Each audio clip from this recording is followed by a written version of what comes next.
Imagínate que te dejen una herencia millonaria y de un momento a otro perderlo casi todo. Hoy viene Luis Restrepo a contarnos cómo fue que él perdió casi toda la herencia que su padre le dejó, pero cómo hoy en día ha podido multiplicar y tener mucho más que lo que su padre le había dejado. Te va a encantar este episodio. Lucho, hermano, un placer tenerte por acá. ¿Cómo estás? ¿Cómo te ha ido? O sea, gracias por invitarnos y un saludo pues súper especial para toda la gente que nos está viendo aquí en tu canal de YouTube. Lucho, háblame de el dinero, porque muchas personas les da como que miedo hablar del dinero. El dinero. Pues el dinero yo creo que es un tema tabú todavía para muchas personas, les da miedo preguntarse cuánto se ganan o si tienen deudas o yo creo que es algo muy íntimo y por eso me Claro. gusta mucho. La verdad es que para mí es una herramienta que nos ayuda a encontrarnos, que nos ayuda como a revelar ciertas cosas que de pronto todavía no están funcionando y el dinero me parece que es como una herramienta muy imparcial. Entonces te dice si estás haciendo las cosas bien respecto al mercado, respecto a tu vida financiera y demás, o si no, pues también te lo dice no teniendo plata o teniendo muchas deudas o no fluyendo. Entonces creo que es una herramienta muy bonita de trabajo y por eso fue que la escogí. Algo muy interesante es, hablando contigo y viendo tu historia y todo eso, tú perdiste el 90% de la herencia que te dejó tu papá. Yo quiero que me hables un poco de qué fue lo que pasó, cómo la perdiste, cómo te sentiste y qué te quedó de aprendizaje después de que te pasó eso. El punto álgido es que mi papá se muere cuando yo tengo 14. Ya en este momento tengo Wow. 34, o sea, hace 20 años. Cuando mi papá se muere, pues mi papá era el pilar económico, ¿cierto? Y ninguno de nosotros sabía, ni mi mamá, ni mis hermanos, ni nadie, pues en la familia sabía muy bien qué hacer con eso que había sucedido desde el punto de vista financiero. Obviamente, desde el punto de vista emocional también hubo un trabajo fuerte que hacer, pero financieramente nosotros no sabíamos nada. Entonces, lo que sucedió era que lo único que sabíamos medio hacer con la plata era gastárnosla, ¿cierto? Y mi madre, en su mejor intención, pues sigue con la vida normal y empezamos a gastarnos el dinero. Nos fuimos para allá de viaje, vendimos unos apartamentos para irnos de viaje. En fin, empezamos a vivir muy bueno en teoría desde el punto de vista financiero, pero nos estábamos comiendo todos los activos. Y aparte, el estilo de vida pues seguía muy alto y no habían las mismas fuentes de ingreso. Entonces, eso nos llevó a un punto muy delicado donde realmente no... O sea, la primera que empezó a gastarse el dinero sin querer queriendo fue mi madre, ¿cierto? Y yo en ese momento lo que hice fue como tratar de echarle la culpa, pues a mi mamá. Estaba muy Ujú. jovencito, tenía pues 16, 17 años. Y yo le echo la culpa y entonces me voy de la casa. Y cuando yo me voy de la casa, pues la cosa no se pone mejor, sino que se pone peor porque aparte de que no tenía ninguna habilidad financiera, pues también me tocaba, no sé, planchar mi ropa, hacer mi comida, bla, bla, o sea, todo lo que tiene uno en el hotel mamá. Entonces digamos que luego de que nos quedó una herencia por parte de mi papá, a mí me entregaron lo que me correspondía y ya cuando yo cumplí los 18 años, pues la mayoría de edad legal, yo ya quedé con un dinero y yo decía, bueno, quedé con, realmente fueron dos apartamentos y unos porcentajes en unas fincas. En esos momentos, solamente una de las fincas estaba como generando algún tipo de ingreso, las otras dos no estaban generando nada. Y yo veía los números, pues yo siempre he sido como muy amigo de los números y a Ujú. mí me parecía que era muy poco rentable lo que yo estaba haciendo. Pues como que yo decía, tengo este dinero, pero la verdad no me alcanza casi. Ujú. Incluso estaba trabajando para poder pagarme la universidad y demás. Entonces, en resumidas cuentas, lo que hice fue que empecé a buscar inversiones más rentables. Entonces, vendí mis apartamentos, aunque me demoré mucho porque tenía mucho miedo para hacerlo, pero a la final lo terminé haciendo y empecé a invertir. Y al principio me fue súper bien porque esos negocios, pues en teoría eran más rentables, pero yo no sabía medir el riesgo de lo que yo estaba haciendo. Claro. Entonces, los primeros 2, 3 años me empezó a ir muy bien y después ya dejó de ir bien. Pues ya las inversiones dejaron de funcionar, se empezó a enredar la plata. O sea, de un momento a otro, yo quise hacer las cosas bien porque yo nunca he sido como que me enfiesté, pues, y me gasté la plata en fiesta, que no tiene nada de malo, tampoco es un proceso de aprendizaje, pero a la final cogí esa plata y traté de invertirla. Y yo creía que la estaba invirtiendo bien. Y cuando me di cuenta, pues ya no tenía el 90% de la plata porque ya me la había gastado en inversiones y aparte había subido mi estilo de vida de cuenta de esas inversiones. Entonces, cuando las inversiones fallaron, pues mi estilo de vida estaba súper alto, yo no tenía fuentes de ingreso y tampoco tenía la plata. Entonces, por eso fue que perdí el 90% literal de, o sea, en este momento, de lo de mi padre, me queda nomás un porcentaje de una finca que no es productiva, que hemos tratado de negociar en múltiples ocasiones, que es una finca que queda por Santa Elena, y literal, pues esa finca no produce nada. O sea, esa finca es, sí tengo el 10% pero no es como un 10% líquido porque está afectado por una reserva forestal. Y Claro. bueno, pues me dejó la empresa. Yo construí una comunidad de enseñanza financiera donde todo lo que aprendí fue de las cagadas principalmente. También tuve aciertos, por supuesto, y hoy en día pues, el panorama es muy diferente. Pero ¿qué me dejó? Me dejó toda la experiencia para poder montar una empresa que hoy en día pues es lo que tenemos en la comunidad. O sea, fue tu inversión prácticamente lo que hiciste Un para poder. posgrado como de $350,000 más o menos. Ay, hermano. Bueno, y entonces cuando tú pierdes todo, o sea, ¿qué sentías tú?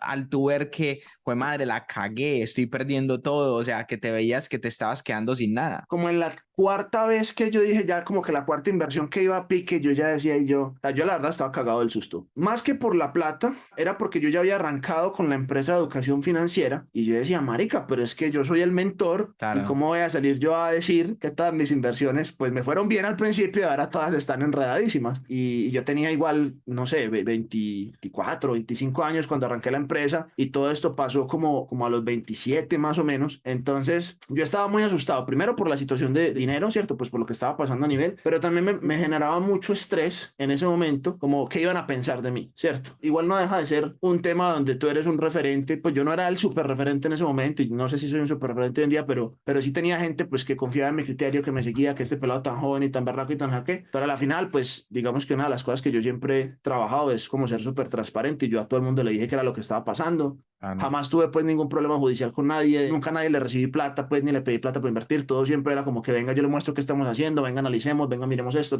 pero sí fue un momento bien difícil, pues como que se juntaron los cuatro totazos medio seguiditos en un periodo de 2 años y más o menos también por esa época estaba naciendo mi hijo, entonces Uf. yo tenía un nivel de estrés un poquito alto en ese momento, pero afortunadamente ya había hecho como un proceso de trabajo muy fuerte como desde los 20 en algunos temas emocionales, entonces yo dije, bueno, pues aquí toca aprender y qué es lo que hay para aprender y lo que hay para aprender era, hermano, pues yo siempre como que reviso y digo, ¿en qué la cagué? Pues nunca es como que, ay, me tumbaron o esto, lo otro, no, si me tumbaron, ¿en qué me dejé tumbar o que no vi, ¿cierto? Que no Claro. revisé, que no analicé, que no hice bien para que en la próxima pues no vuelva a repetir el mismo error y por eso afortunadamente hoy en día, pues de todo ese posgrado de cagadas, ya hoy en día tengo un súper buen ojo, creo yo, para identificar si un negocio pues realmente tiene un potencial, es una buena oportunidad de inversión o si de pronto pues es un bla, bla, bla, ¿no? Más allá que la intención también están los resultados y sí me cuestioné si debería de seguir y me sentía como muy mal. Pero Lucho, esos son los negocios, ¿sí me entiendes? Esos Sí, son los sí, sí. negocios, esos son las inversiones, todo el mundo sabe que va con riesgo. Y cuéntame, ¿en qué crees que la cagaste ahora con el conocimiento que tú Ah, tienes? en muchas cosas. O sea, primero en que yo no sabía medir mi riesgo, es decir, yo no sabía en ese momento la diferencia entre una garantía real, entre un Ujú. contrato, una factura,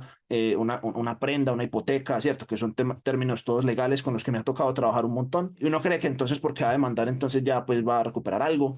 No necesariamente, generalmente no es así. Entonces digamos que primero el riesgo legal, yo desconocía 100% lo que significaba los riesgos legales.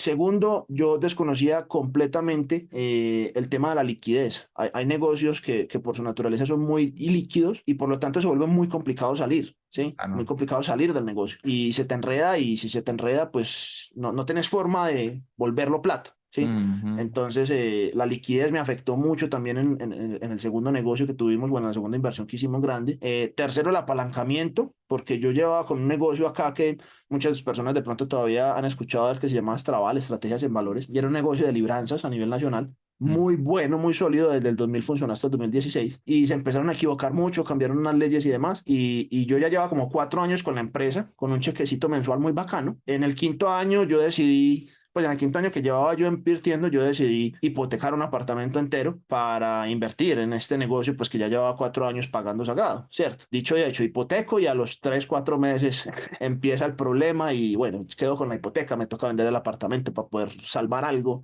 Ah, no. Entonces el apalancamiento también fue un tema que no entendía muy bien en su momento y que me hizo perder dinero pues por sobreapalancarme. Y el cuarto fue el estilo de vida, donde yo pensaba que tenía unas inversiones que me iban a dar libertad financiera, que yo tenía libertad financiera, la perdí, después me tocó volver a hacer. Y esa libertad financiera era que yo tenía unos ingresos pasivos buenos, ¿cierto? Ujú. Pero no eran sostenibles. Entonces, el último error fue como que subí el estilo de vida de los gastos al nivel de los ingresos pasivos sin saber que mis ingresos pasivos no eran sostenibles. Entonces, cuando mis ingresos pasivos dejaron de funcionar en un periodo de 2 años, yo ya estaba montado en un estilo de vida que ya no era capaz de sostener. Ujú. Entonces, el último gran aprendizaje fue ese. No tanto no subir su estilo de vida, sino aprender a subir su nivel de ingresos también como balanceado entre sus ingresos pasivos y sus ingresos activos. O sea, como que saber hacer plata también, que es un punto Ah, que, no. que la gente quiere como que invertir dinero y que la inversión se haga cargo de todo lo que yo no me quiero hacer cargo, ¿cierto? Eso es Ujú. como el anhelo inconsciente de muchos de nosotros cuando estamos empezando este camino. Yo creo que ese tema que dice la gente y que se habla mucho, que es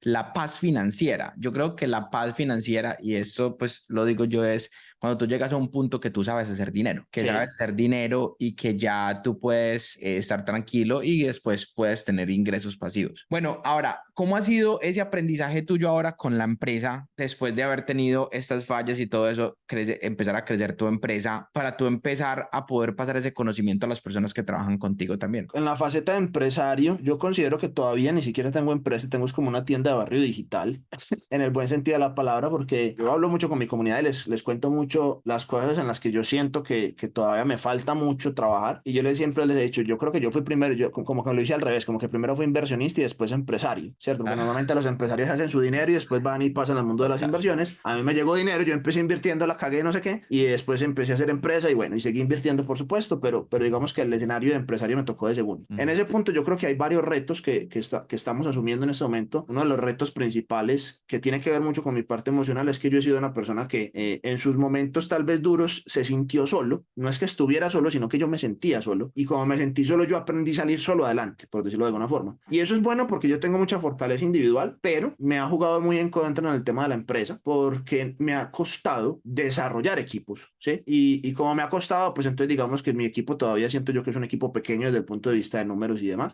Somos 4 personas. Uno siempre dice, debería ir más rápido. Pues yo creo que el debería no existe, pero es como inevitable a veces como generar esa comparación. Entonces digamos que como empresario yo creo que apenas, yo llevo ya, estoy cumpliendo como 8 años con la empresa ahorita en octubre y apenas siento que le estoy cogiendo el tiro a ser empresario.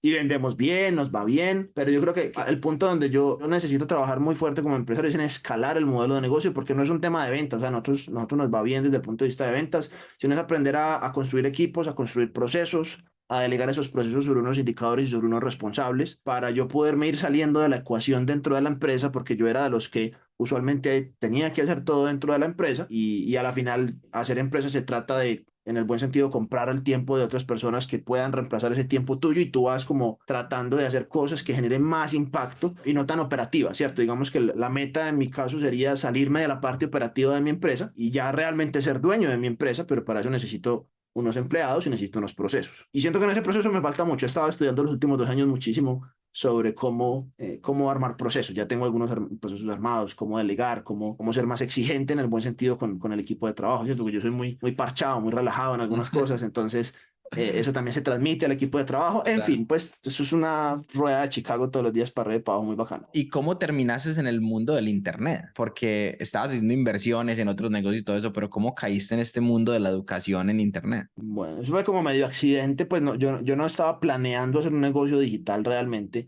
Mi intención muy firme era, desde antes de los aporreones financieros, ¿qué hago yo con este capital que me fue heredado? No es mío, pero bueno, usémoslo bien, ¿cierto? Usémoslo de la mejor forma posible. Y yo hacía los números, pues específicamente los números de la rentabilidad, y yo decía, esta rentabilidad es muy pequeña para un capital de, no sé, pues en esa época serían unos 600 o 700 millones de pesos. Yo empecé buscando mucho, entonces me leí el libro de Kiyosaki, me leí como 5 libros de Kiyosaki y empecé a buscar cursos también. Empecé a Ujú. buscar cursos. Dentro de esos cursos, la mayoría en esa época, pues en esa época no existe todo lo que hay hoy en día de Hotmart y de Udemy y de cantidad de cursos online. No, habían unos cuantos, pues, que estaban metidos en el mundo de los cursos online. Me metí en un curso en particular que todavía lo tengo por ahí guardado, súper bacano, que en esa época era con DVDs, ni siquiera pues digital. O sea, le mandaban uno el mamotreto así con DVD gigante. Y una empresa que se llamaba Elevation Group, de un man que se llama Mike Dillard. Ujú. Un man ya vieja guardia, ¿no? Y el man hablaba de inversiones y inversiones muy bacanas que estaban lejísimos de mi mente, pues yo decía, yo eso, de aquí a que pase eso en mi vida, pues pasará 3 décadas en Estados Unidos principalmente. También hablaba mucho de cómo generar dinero por internet. Entonces yo le compré como el paquete completo. La verdad, para mí eso me dio mucho susto porque era como una persona medio desconocida, pero yo le había pagado como $1.500. Estaba hablando hace 12 14 años, pues que era un paso grande para mí. Y compré esa vaina con deuda. Yo no tenía en ese momento pues como mucho de dónde agarrar, pero yo la compré. Yo dije, bueno, vamos a estudiar esto porque se ve muy bacano. Efectivamente era muy bacano. Y decía muchas cosas de marketing digital, de cómo hacer marketing.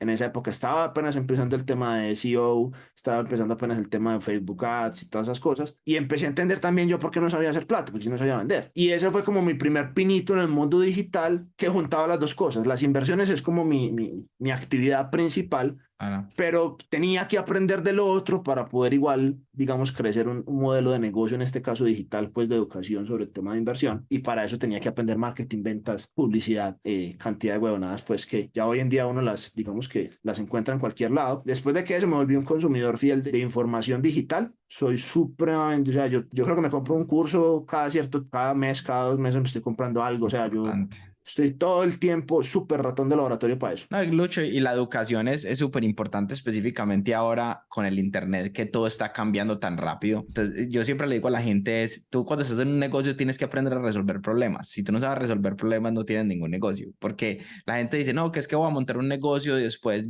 no voy a tener que hacer absolutamente nada más. Así estés por fuera del negocio, te va a tocar aprender a resolver problemas, porque todos los días vas a tener problemas y te toca resolverlos. Y listo, y eso es lo que es el negocio. Ayer nada más y nada menos hablaba con una persona que es súper exitosa también en el mundo del internet. Le decía yo, pero vení, vos estabas haciendo tanto dinero, ¿qué pasó? Y me dice, Sebas, me aburrí. Y cuando los negocios son aburridores, es que más dinero dan. Pero uno como empresario no se da cuenta de eso. Entonces dice, cuando tú estás aburrido en tu empresa, es cuando tu empresa debe estar dando más dinero. Me quedé yo así como que, pues, ¿cómo así? Y es de que cuando todo va tan perfecto, es porque la empresa va como tiene que ir. Y ahí es cuando nosotros los empresarios nos aburrimos de lo que estamos haciendo y queremos ir a crear alguna otra cosa nueva. Entonces él me decía, Sebas, y lo que tenés que hacer es crear algo nuevo dentro de tu misma empresa, lo que sea, para poder seguir creciendo. Concuerdo mucho con ese tema. Yo quería ser muy exótico con las inversiones y empecé a meterme metido en cantidad de cosas, criptomonedas, acciones, pagar libranzas, hipotecas, préstamos individuales, lo que usted quiera. Y después de tanto huevonear con plata y ganar y perder y esto y lo otro, yo dije, bueno, de verdad, ¿qué es lo que funciona en temas de inversión? Y volvemos a la base, pues a los mercados regulados, a bienes raíces, a Mm, bolsa de valores, pero con una visión más de largo plazo y no tan especulativa, a la base. Y yo veo muchas veces que la persona sí, y la verdad es como un anhelo de querer algo nuevo, querer algo diferente, querer algo muy exótico, muy extravagante o muy novedoso. Y cuando no hay prueba, hay prueba, hay prueba, hay prueba, al final, marica, sí, sí es por ahí. sí. Sí es por donde a veces le dicen a uno. Lucho, ¿cuántas fuentes de ingreso tienes hoy en día? Pues técnicamente hablando, 6. Si tuvieras la oportunidad de volver a perderlo todo para pasar por todo lo que pasaste, ¿lo volverías a hacer o escogerías otro rumbo diferente? No, yo creo que yo lo volvería a hacer. O sea, inconscientemente uno diría que no, pero la verdad es que sin ese proceso yo no podría estar donde estoy, porque no se trata, el resultado es importante como para validar que uno sabe algo, ¿cierto? Ujú. Pero realmente lo que sostiene el resultado es todo el proceso de desarrollo de habilidad de la persona que hay detrás, ¿sí? Total. Entonces, yo les digo mucho a mis miembros de la comunidad, les digo, chicos, ¿qué pasa si usted mañana se gana, no sé, el trofeo de la Champions League? Se lo ganó. Usted se lo entregaron. ¿Por qué? Porque, no sé, por obra y gracia del Espíritu se lo entregaron. Maravilloso. Y usted lo celebra y todo el estadio lo aplaude. Pero usted en el fondo, usted sabe ni que no juega fútbol, que nunca se ha esforzado, que no le ganó ni un partido a nadie. ¿Cuánto le dura esa felicidad de haberse ganado la Champions League? ¿Por qué tiene sabor esa victoria? O lo mismo, una medalla olímpica. Se ganó una medalla olímpica, pero usted ni corre, ni hace pesas. ¿Cuál es el sentido? ¿Cuál es el valor de llegar al resultado sin pasar por el proceso? Pierde, carece de sentido. Entonces, digamos que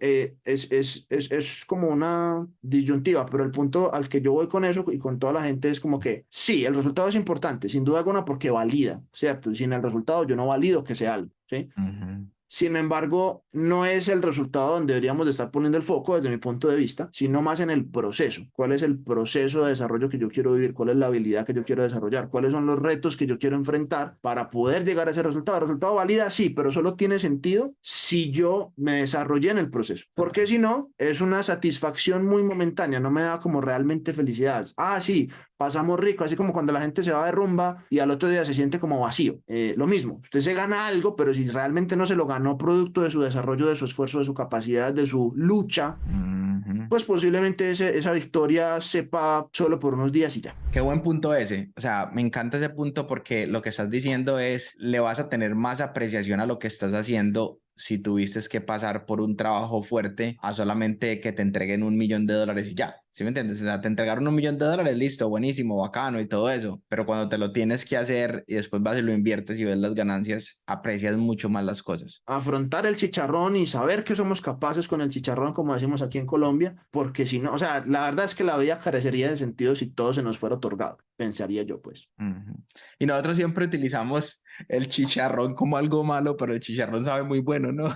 Total, no, es aprender cómo abrazar el asunto, ¿cierto? Aprender a Total. aceptar que hay problemas y que nunca los va a dejar de haber y que ese es el chiste, Sí, resolverlos. total. Lucho, ¿qué consejo le darías tú a una persona que está comenzando con dinero o sin dinero y te ve a ti en este momento con 6 fuentes de ingreso, que te está yendo súper bien, que la cagaste, que fue madre de todo y que está comenzando y tiene muchos miedos? ¿Qué consejo le darías tú a esa persona? Yo pensaría que lo primero es para solucionar el miedo hay que construir confianza y para construir confianza hay que desarrollar habilidades. Entonces hay dos habilidades que yo considero fundamentales. La primera y por donde yo arrancaría por saber hacer dinero, o sea, saber generar dinero. Y saber generar dinero implica para mí saber vender, ¿sí? En cualquier entorno. Porque si no, me va a ser muy complicado llegar a un escenario de inversión donde yo no esté cagado del susto por la plata que de pronto pueda arriesgar. Porque si yo no soy capaz de arriesgar plata porque no soy capaz de producirla, entonces me va a ser muy difícil invertir. Creo que eso es fundamental para cualquier persona en cualquier situación, en cualquier cargo, con cualquier profesión. Ese es el puente. Y segundo, ya ahí se pegan las otras dos cosas y es, bueno, aprenda a administrar su plata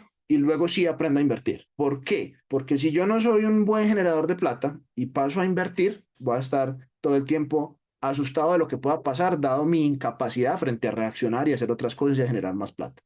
Se Ujú. lo digo por experiencia propia. Buenísimo. Lucho, si alguien quisiera encontrarte, ¿dónde te podrían encontrar? ¿Dónde podrían visitarte, tus redes, tu espacio? Vale, la comunidad de nosotros se llama Soy Rico Comunidad, entonces ahí nos pueden encontrar en todas, pues en las redes de YouTube, de Facebook, Instagram, TikTok, ahí le estamos aprendiendo a coger el tiro y nada, pues ahí compartimos de todo más que, o sea, muy de la parte administrativa y muy de la parte de inversión, de información de valor, pues cosas muy prácticas, muy aplicables para que la gente pueda fortalecer su situación financiera y eventualmente construir un escenario de riqueza. Lucho, hermano, yo sé que este es el primer podcast de muchos. Muchísimas gracias por tu tiempo. O sea, me encantó toda esta información porque es información que no muchas personas tienen y nos han educado siempre en que tenemos que invertir, invertir, invertir, invertir, invertir, invertir, ¿cierto? Entonces, muchas gracias por tu tiempo y a ti que nos estás escuchando. ¿Qué me quedó a mí de este podcast? Aprende a vender primero, aprende a administrar y después vas a multiplicar. Espero que te haya gustado este episodio. Dale click al botón de suscribirte, déjanos un comentario que los estamos leyendo todos y nos vemos en el próximo episodio. Lucho, muchas gracias, hermano. A ustedes muchas gracias, un abrazo para todos.